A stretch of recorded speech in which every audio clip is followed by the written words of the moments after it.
I left this movie just thinking, that was a really great movie. It doesn't happen as often anymore because I see so many. Yeah. And it's also very rare that you see a movie that actually surprises you. There were twists that I actually didn't see coming. I love that. What's the feeling and the reaction that you had after you saw the movie? It was absolutely the same.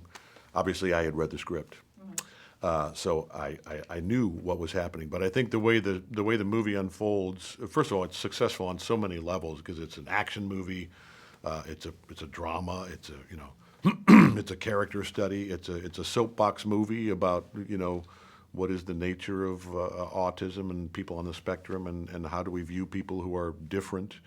And there's a love story, there's comedy, there's to me everything you go to a movie theater wanting to see, and I was thrilled. I saw it in a screening room all by myself because that was the only way it sort of fit into the schedule. So I'm looking forward to the premiere and seeing it in a room full of people. It's cool to see everyone else's reaction. There's a lot of like, oh my God, or they clap at the end because they loved it so much. So it's really cool to see everyone else's reaction.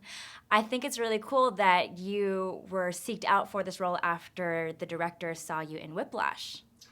Yeah, when I first met Gavin, it was just after Whiplash had come out. This is 2 years ago almost, and we sat down. We set up a meeting to have lunch, and I had read the script, and obviously was in love with what Bill Dubuque had put on paper, and wanted to meet Gavin. I was a fan of his, and he spent the first 10 or 12 minutes just going on and on and on about Whiplash, in a way that a lot of people were, and justifiably so, but there was like never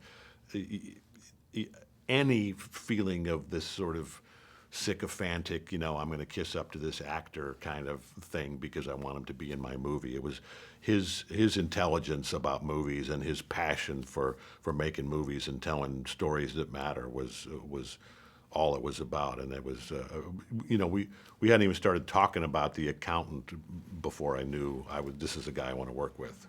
What's so good about this movie is that these characters are so awesome. They are characters, but underneath it all, they're each kind of like an onion, There's so many layers to them. So let's discuss Ray King, because there is more to him than what meets the eye.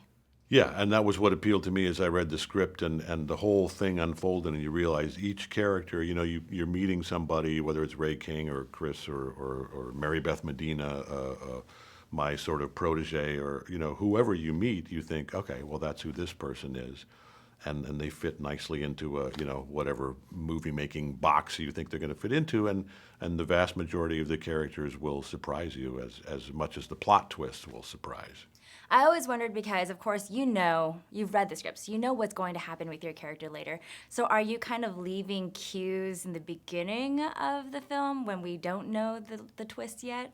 Well, that's always an interesting aspect to playing a character that has layers, that has things that are maybe hidden, that maybe the character is purposely keeping hidden. How much of that do you want to sort of leave a little trail of breadcrumbs about? But I think most of the time, if you're doing that at all, you want to do it really, really subtly because, the character got, certainly in the case of Ray King, he got to where he is by being really smart. So, as is the case with most of the characters that I play, they're a lot smarter than I am. So I just have to pretend to be that smart.